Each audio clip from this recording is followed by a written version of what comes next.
कविता कठिन कैसे मानी जाएगी? बोलिए।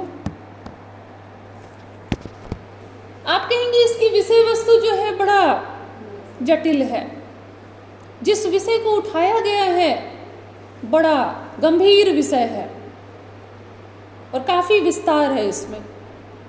पहला तो जटिलता ही आ जाएगी ना। दूसरा कहेंगे कि इसका शिल्प भी बहुत पेचीदा है। दो ही चीज हो सकती है ना जटिलता, कविता में या तो संवेदना नहीं तो शिल्प।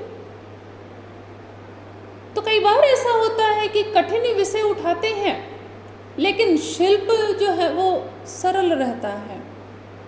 जैसे नागार्जुन ने भी अपनी कविताओं में, ऐसा नहीं है कि सिर्फ बहुत सीमित विषय उठाया है, उनका काव्य फलक बहुत व्यापक है, लेकिन शिल्प जो है वो पेचीदा नहीं है। दोहे में भी लिख देते हैं ना, लिख देते हैं कि नहीं? अब जैसे शासन की बंदूक कविता लिखते हैं, मैं जोड़ दूंगी मुक्तिबोध से, शासन की बंदूक कविता वो लिखते हैं, है ना, कि खड़ी हो गई चाप कर कंकालों की हूक, बाल न बाका कर सकी शासन की बंदूक, है ना। इसी तरह से आगे कविता है, शासन की बंदूक का मतलब शासन जो है उसका आतताई चरित्र, है ना। और अंधेरे में जो कविता लिखी गई है इसमें भी पूरे शासन तंत्र का जो आतंकवादी चरित्र है, आतताई चरित्र है, उसको इसमें उठाया गया है अंधेरे में कविता में। ठीक है, नाम से ही स्पष्ट है। और पहले जब इसका शीर्षक रखा था मुक्तिबोध ने, तो शीर्षक रखा था आशंका के द्वीप अंधेरे में, लेकिन बाद में आशंका के द्वीप उन्होंने हटा दिया और नाम रह गया अंधेरे में। ठीक है, विषय वस्तु अगर हम इस कविता की देखेंगे तो जो नेहरू युग रहा, नेहरू युग कविता भी उसी समय लिखी गई थी। 1964 में नेहरू जी की मृत्यु हुई थी और जब उनकी मृत्यु हुई थी तब नागार्जुन ने एक कविता लिखी थी कि तुम रह जाते 10 साल और झुकती स्वराज की डाल और। व्यंग है कि अगर 10 साल आप और रह जाते तो स्वराज जो है वो थोड़ा सा और कमजोर पड़ता ना, और झुक जाता। और मुक्तिबोध बीमार थे उस समय जब नेहरू की मृत्यु हुई थी और उन्होंने अपने दोस्त से कहा था, रचनाकार मित्र से, कि पार्टनर अब फासिस्ट आने ही वाला है। एक अंतिम उम्मीद थी कि लोकतंत्र जो है वो बचा रहेगा। समझ रहे हैं ना। तो खैर दोनों कवियों का अपना दृष्टिकोण है, लेकिन पृष्ठभूमि वही है। आजादी से जुड़े आम लोगों के सपने और उन सपनों का एक एक करके टूटना और बिखरना। ठीक है, प्रेमचंद ने अपने गोदान में लिखा था, या पता नहीं, मुझे जहाँ तक याद नहीं आ रहा है, लेकिन प्रेमचंद ने कहा था कि किसी अपनी रचना में कि अगर जॉन की जगह मान लीजिए कि कोई हमारा ही व्यक्ति, कोई भारतीय ही आ जाए तो उससे क्या परिवर्तन होगा। स्वराज का तो मतलब है, लोकतंत्र का तो मतलब है कि राजनीतिक के साथ साथ आर्थिक लोकतंत्र भी आए, सामाजिक लोकतंत्र भी आए, समाज में भी बराबरी हो और आर्थिक स्तर पर भी जो बहुत लंबी बड़ी खाई है अमीर और गरीब के बीच की, वो पट जाए ना।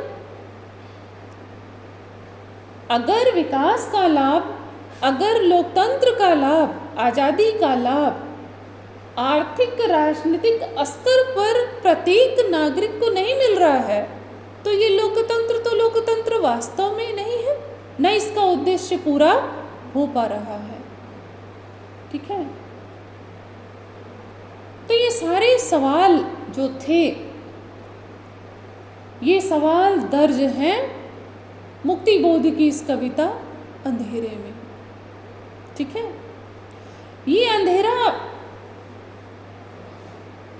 सिर्फ कवि के मन का अंधेरा नहीं है, क्योंकि नई कविता धारा के अंतर्गत ही मुक्ति बोध लिख रहे थे, और नई कविता जो कि 1954 के बाद आती है, उसमें भी एक फांक है। फांक यानी दो तरह की कविताएं साफ साफ दिखती है। पहला तो वो कविताएं जो कि सामाजिक सरोकार से जुड़ करके लिखी जा रही थी, और दूसरी वो कविताएं जो कि व्यक्ति के निजी सत्यों पर बात करती थी। ठीक है, कहने का मतलब यह है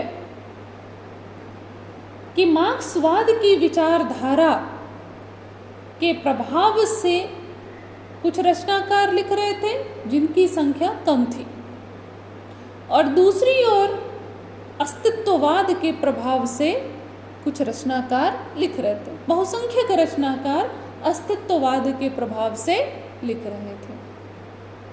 इसमें मुक्ति बोध जो है वो मार्क्सवाद के प्रभाव से, उनकी रचनाएं पर मार्क्सवाद का प्रभाव है। ठीक है ना, मुझे नहीं लगता है कि मार्क्सवाद को समझाने की जरूरत है। मालूम है? अस्तित्ववाद मालूम है? नहीं मालूम है। चलिए, इसीलिए मेरी जो ट्रेन है ना रुकती है बार बार, पैसेंजर ट्रेन से भी धीरे खटर खटर चलती है। क्यों? क्योंकि अब मार्क्सवाद समझाएंगे, फिर अस्तित्ववाद समझाएंगे, फिर नई कविता समझाएंगे, है ना। तो तीन चीज़ें तो पहले अब मैं समझाने में लग जाऊं, उसके बाद। ठीक है, एक बड़े दार्शनिक हुए थे हीगेल, ठीक है ना।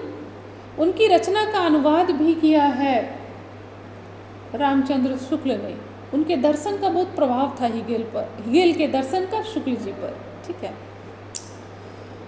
तो उन्होंने द्वंद्ववाद का सिद्धांत दिया था, डायलेक्टिक थ्योरी।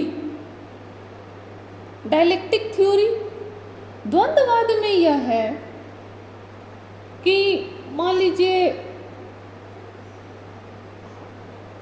कोई एक बात है, ठीक है ना, अब उसके विरोध में हम एक बात रखते हैं, कोई एक शक्ति, उदाहरण से बताएंगे, फिर उसके विरोध में कोई एक चीज़ आती है और दोनों में अंतःक्रिया होती है, और फिर कोई तीसरी चीज़ सामने आ जाती है।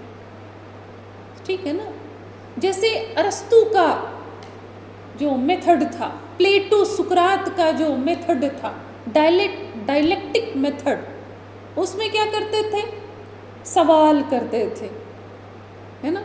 तो हमने जो सवाल किया उसमें भी सवाल करना आसान नहीं होता, सही सवाल करना बहुत मुश्किल होता है, समझ रहे हैं। जैसे मान लीजिए कि मैं एक झोला लेकर आऊं, ठीक है, और मैं आपसे कहूं कि इस झोले में क्या है, अगर आप बता देंगे तो अभी तुरंत मैं तुम्हें 5 संतरे दूंगा। और मेरा दूसरा सवाल है कि मेरे झोले में जो है वो कितना है। सही सवाल था, जवाब तो उसी में है ना। मैंने कहा कि मैं झोला लेकर आई हूँ और मैं कह रही हूँ तुरंत बता देंगे तो 5 संतरे देंगे, तो आप तुरंत समझ जाएंगे कि इसमें संतरा है। आप पूछेंगे जो है वो कितना है, तो मैंने तो बोल दिया, तासंतरा है। समझे? सवाल पूछना आसान काम नहीं है, सही सवाल पूछना कठिन काम है। जिसे ज्ञान होगा वही सही सवाल पूछेगा, और कई बार सवाल जो होते हैं जवाब से ज़्यादा महत्वपूर्ण होते हैं। ठीक है ना? सवाल हमने पूछा, सामने वाले ने जवाब दिया, तो दो ज्ञान मिला कि नहीं मिला? और फिर सवाल और जवाब से कोई तीसरी चीज सामने आएगी ना, डायलेक्टिक मेथड। समझ गए ना? ये द्वंद्वात्मक विधि है, दो चीजों की संघर्ष से तीसरी चीज का सामने आना। अब कहेंगे कि आपको तो मार्क्सवाद पढ़ाना था, अब आप वहां से यहां तक। मार्क्सवाद में यही कहता है, हीगेल ने भी यही कहा है, हीगेल ने भी यही बात कही। ठीक है? और मार्क्सवाद भी यही कहता है, क्या कहता है? कि कोई एक ताकत होगी, दूसरी ताकत का उससे संघर्ष होगा, और फिर तीसरी चीज सामने आ जाएगी। इसको क्या कहते हैं? द्वंद्वात्मक भौतिकवाद। मार्क्सवाद में है द्वंद्वात्मक भौतिकवाद। ठीक है? जैसे पहले जो समाज था, समाज का भी इसी तरह से विकास हुआ है। जानते हैं, आप पढ़ते हैं ना, सामंतवाद था। सामंतवाद, जमींदार, जमीन के मालिक वो होते थे। हिंदी में आपका जो जमींदारी प्रथा हम पढ़ते हैं भारत में, फ्यूडलिज्म वहाँ था, फ्यूडल सिस्टम बोलते हैं, सामंतवाद। उसके बाद क्या आया? पूंजीवाद। सामंतवाद, पूंजीवाद। जब सामंतवाद और पूंजीवाद में संघर्ष हुआ तब ना प्रजातंत्र आया।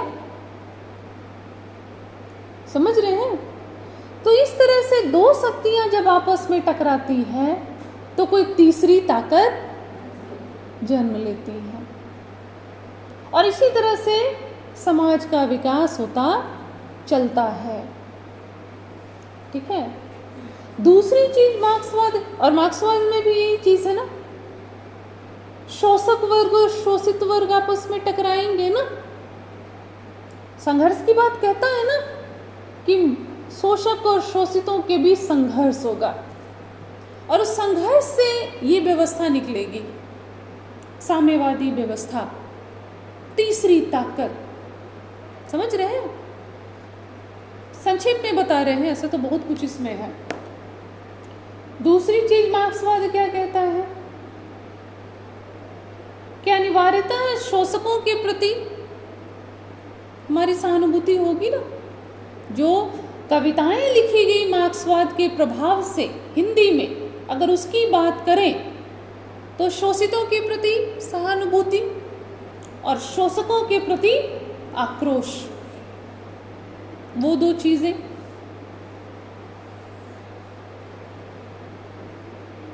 परंपरागत रूढ़ियां, कुरीतियां, भाग्यवाद, धर्म, पुनर्जन्म, सबका विरोध।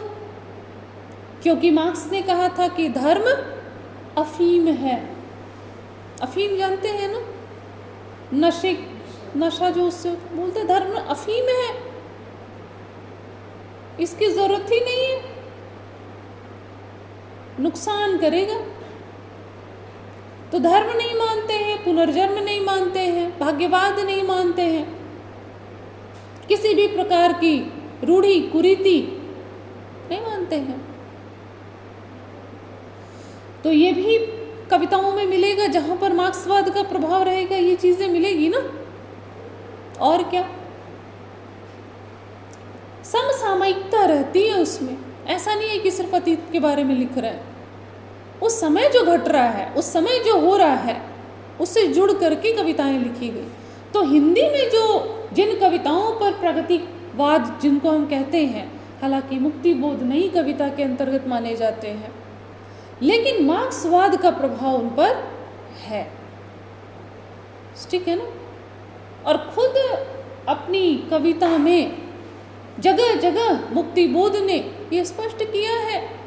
वो कहते हैं पार्टनर तुम्हारी पॉलिटिक्स क्या है, पूछते हैं कि क्या पॉलिटिक्स किसकी ओर हो, शोषकों की ओर या शोषितों की ओर, स्पष्ट करना पड़ेगा। असर है उनकी कविताओं में मार्क्सवाद का, ठीक है।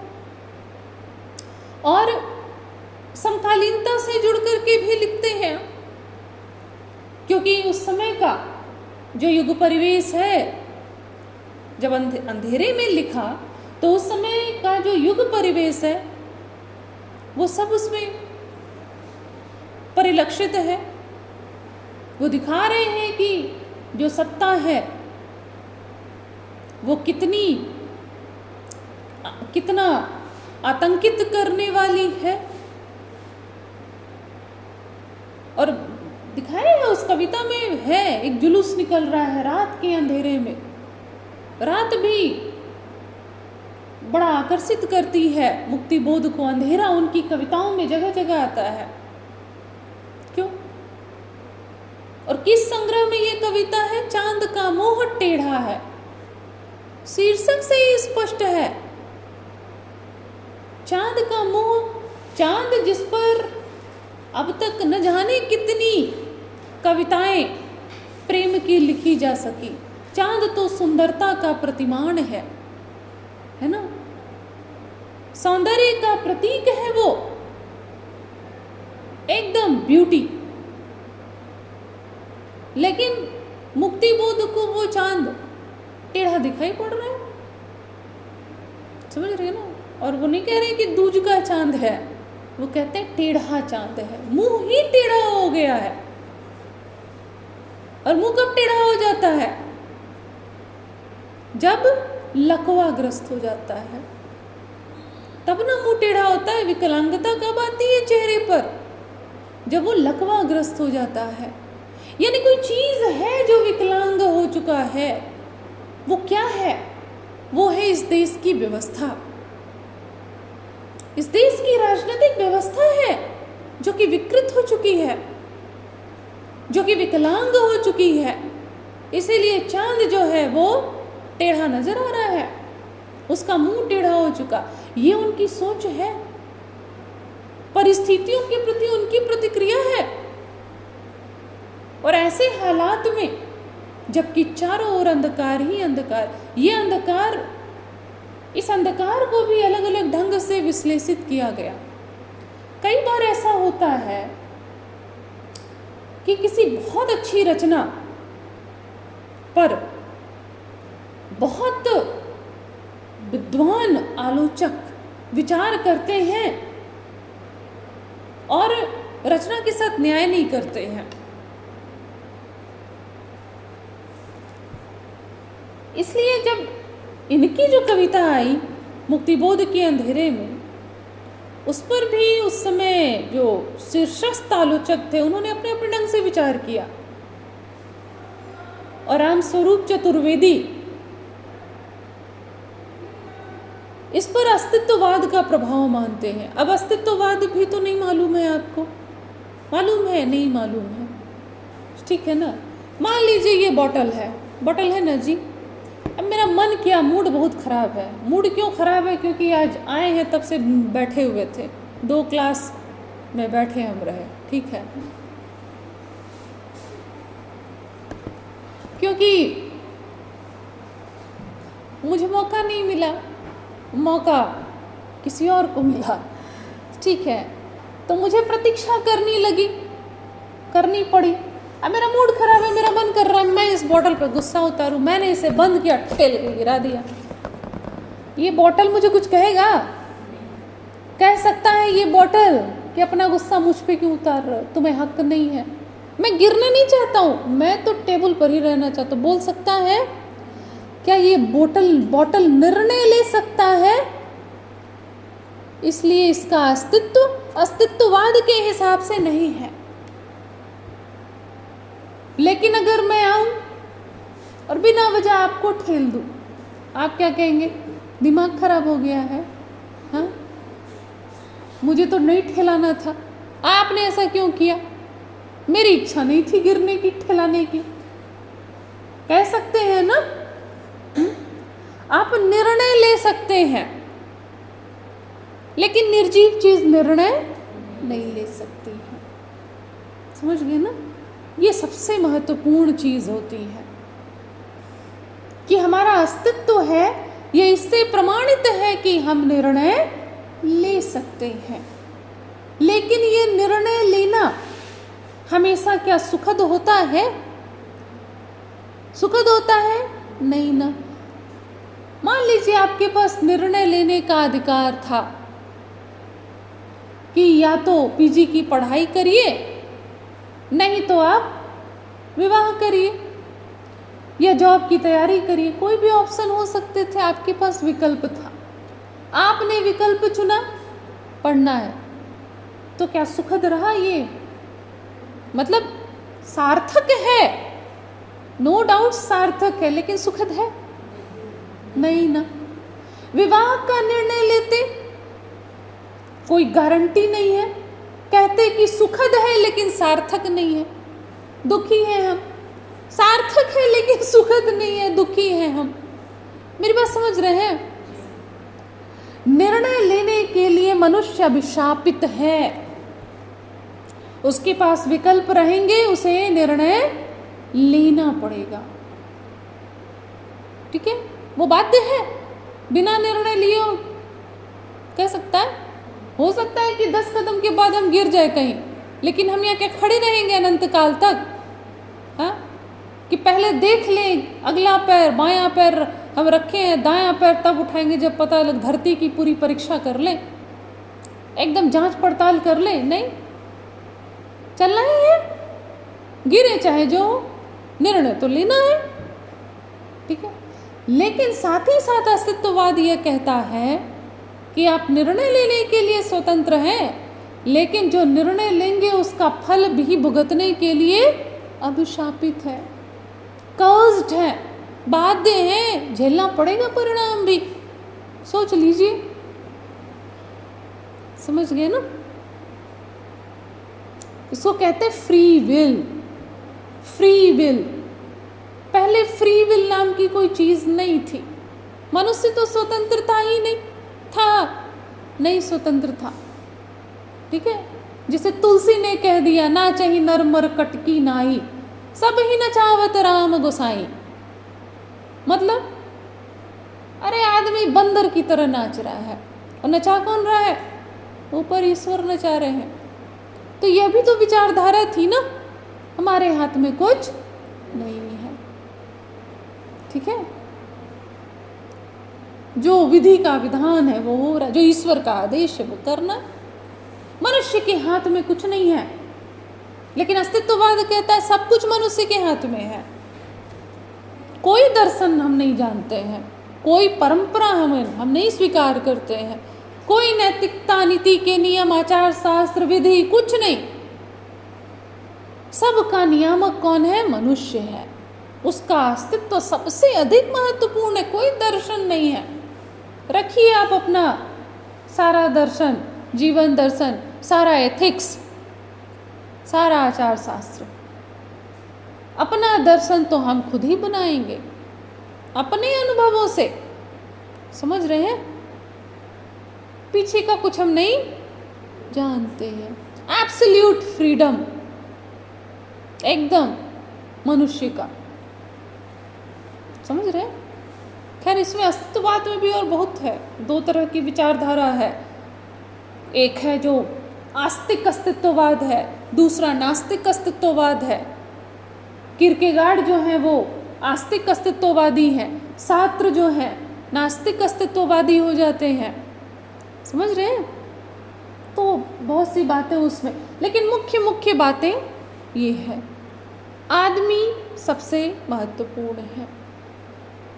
समझ गए ना? वो निर्णय लेगा, निर्णय का परिणाम भुगतेगा। सत्य असत्य, अच्छा बुरा, नैतिक अनैतिक, ऐसी कोई भी अवधारणा नहीं होती है। मनुष्य तो अपने अनुभव से ही अपना दर्शन प्राप्त करेगा। समझ रहे हैं? ये चीज़ें आई तो ऐसा क्यों हुआ, क्यों आई? अभी तक तो हम लोग भगवान भरोसे बड़े आराम से जी रहे थे, अस्तित्ववाद के पहले जी रहे थे ना जी। अच्छा किए हैं, ईश्वर की कृपा है। खराब किए हैं, ईश्वर ने मति मार दी थी। सब तो डाल करके एक दूसरी ताकत पर आराम से जी रहे थे ना। अचानक ऐसा क्या हो गया? अचानक नहीं होता है, हर चीज़ का आपकी वजह होती है। और अगर अस्तित्ववाद इस तरह से आया और इतना प्रचलित हुआ तो इसकी वजह थे विश्व युद्ध। अस्तित्ववाद इसलिए भी जानना जरूरी है क्योंकि आपकी नई कविता, प्रयोगवाद सब उसी पर बेस्ड है। समझ रहे हैं ना? उपन्यास, नई कहानी। तो अस्तित्ववाद जो है वो विश्व युद्धों के कारण आया।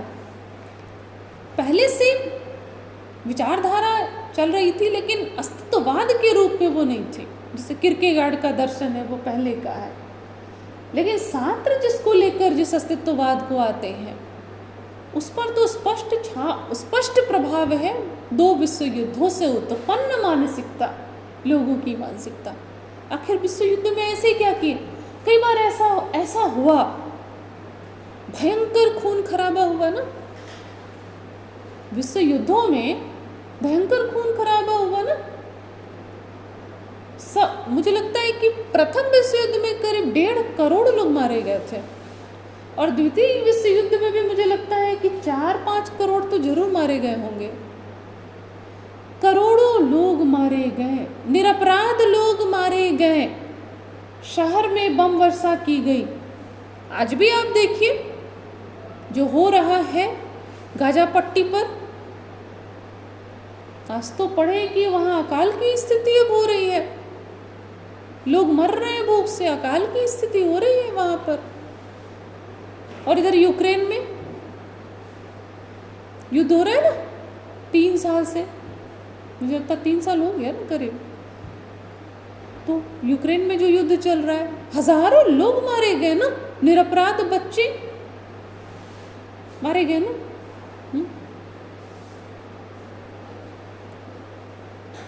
और अभी ऑस्कर भी मिला है एक, मारियोपोल डायरी करके कुछ है लगता है, मारियोपोल पर बनाया गया है, यूक्रेन युद्ध पर डॉक्यूमेंट्री कोई है, उस पर ऑस्कर मिला है। ठीक है, खैर।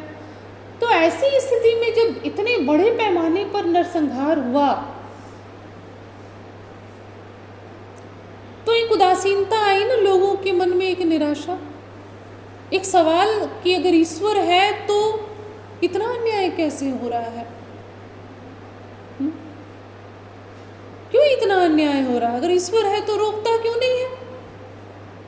अभी ओपेनहाइमर फिल्म को ऑस्कर मिला, नहीं पढ़े? अखबार क्यों नहीं पढ़ते हैं? थोड़ा बहुत पढ़ना चाहिए ना, हल्का फुल्का। मिला ना उसको ओपेनहाइमर।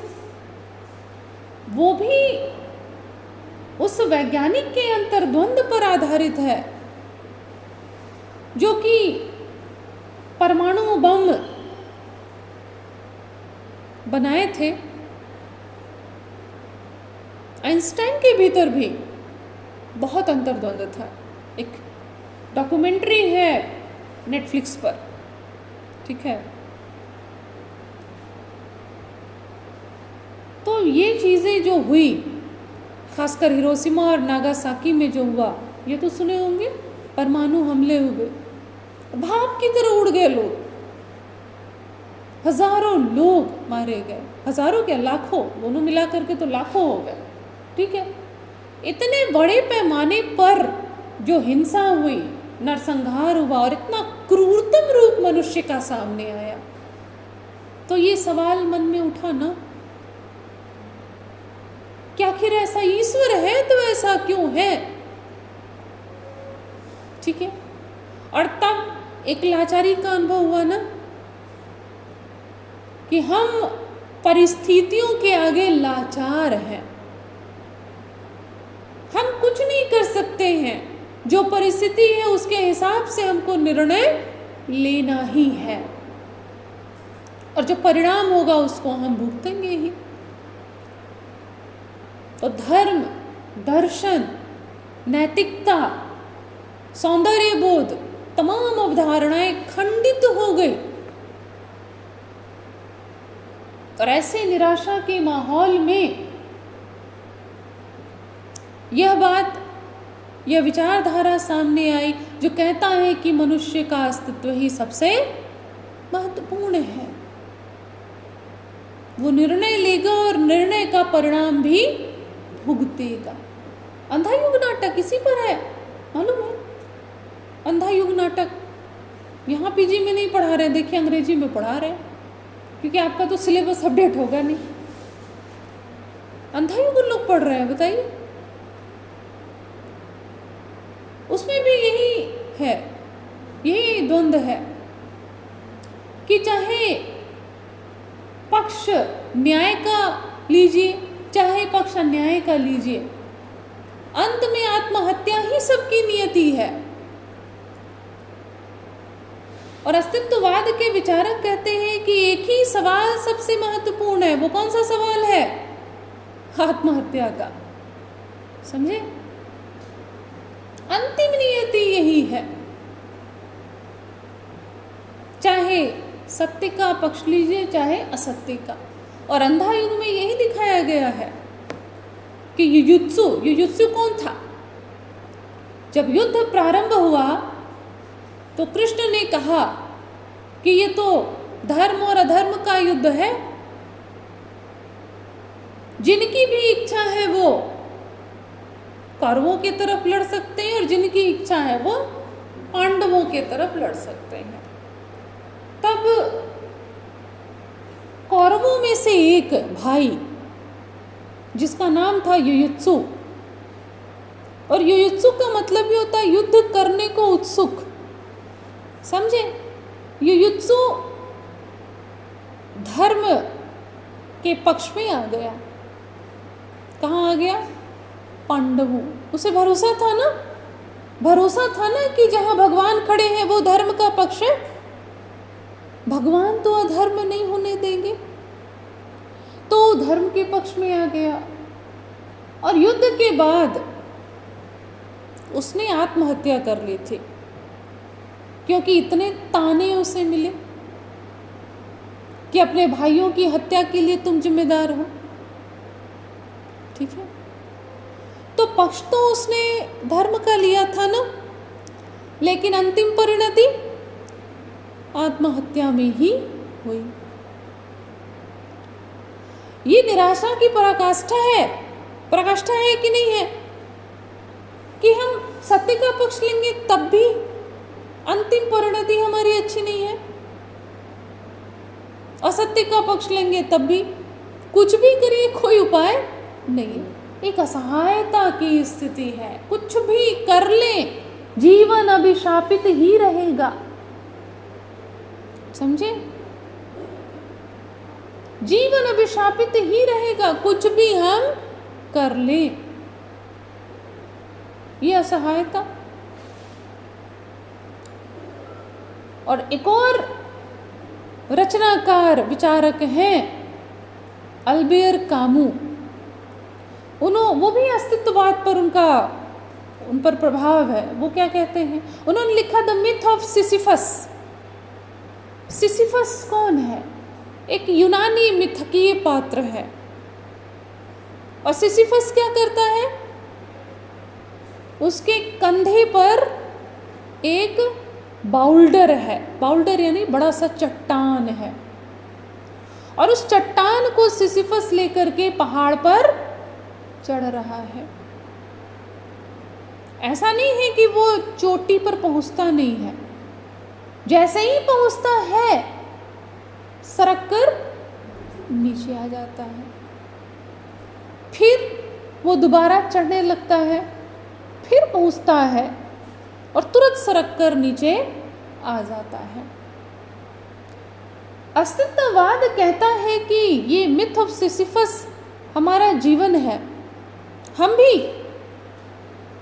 इसी तरह जिंदगी में दुखों को लेकर चढ़ते हैं सुख की तलाश में। ये ना जीवन है। इतना पढ़ रहे किस लिए जी? एक तो बढ़िया सी नौकरी मिल जाए। नौकरी मिल गई, ठीक है, 2 दिन खुश रहे, उसके बाद बॉस बहुत कचड़ा करता है, समस्या शुरू हो गई, है ना। तो कोई ना कोई समस्या तो फिर शुरू हो जाती है ना, ठीक होता है कि नहीं? या एक चीज हम हासिल करते हैं और उसके बाद दूसरी समस्या फिर हमारे सामने आकर खड़ी हो जाती है ना। हम जीवन में कभी खुश नहीं होते हैं, सुखी होते हैं। हम ऐसे ही अपनी उम्मीदों, आकांक्षाओं, अभिलाषाओं, इच्छाओं के बाउल्डर को ले करके चढ़ते हैं जिंदगी की खड़ी चढ़ाई, पहाड़ की खड़ी चढ़ाई, और ऊपर जाते हैं, थोड़ी देर खुशी होती है और फिर सरक कर नीचे आ जाते हैं, है ना। प्रथम आगे बहुत खुश है, ठीक है, रिजल्ट निकला, आपको पता चला कि परसेंटेज तो फिर भी कम है, दुख हो जाएगा ना। प्रथम तो आए लेकिन परसेंटेज बहुत कम है। अद्वितीय आ गए तो कभी खुश नहीं होंगे क्योंकि पहले पर कोई और बैठा है ना। शादी हो गई, बहुत अच्छा, पसंद की लड़की, पसंद के लड़के से हो गई शादी। बाद में पता चला कि दूसरी जगह से जो प्रस्ताव आया था वो लड़का तो फोटो में एड़ा टेढ़ा लग रहा था, लेकिन वास्तव में तो बड़ा ही स्मार्ट है, कहीं दिख गया। अब बोलेंगे हे बप्पा, यही ज़्यादा अच्छा था, फिर दुख शुरू, है ना। थोड़ा सा निर्णय सोच कर लेना चाहिए था, है ना। आजकल फोटोशॉप बहुत बुरी चीज़ है ना। पता ही नहीं लगता है कि कौन वास्तव में ज़्यादा सुंदर है फोटो देख करके। दुख शुरू होता है कि नहीं होता है? होता है ना। आईपीएस में आ गए, दुख आईएएस में आना चाहते थे, ठीक है। तो ये दुख जो है ना कभी समाप्त नहीं होता है, यही द मिथ ऑफ सिसिफस है, समझ गए ना। 99 का फेर लगा रहता है, ठीक है, अंतिम घड़ा कभी नहीं भरता है। ये भी अस्तित्ववाद में है, मतलब नियति हमारी अंतिम में कुछ नहीं है, समझ रहे।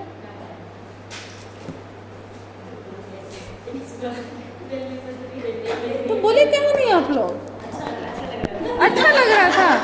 अरे वाह, ये तो मेरा पढ़ाना सार्थक हो गया कि घंटी बज गई और 15 मिनट से आप लोग इसलिए सुन रहे हैं कि अच्छा लग रहा था।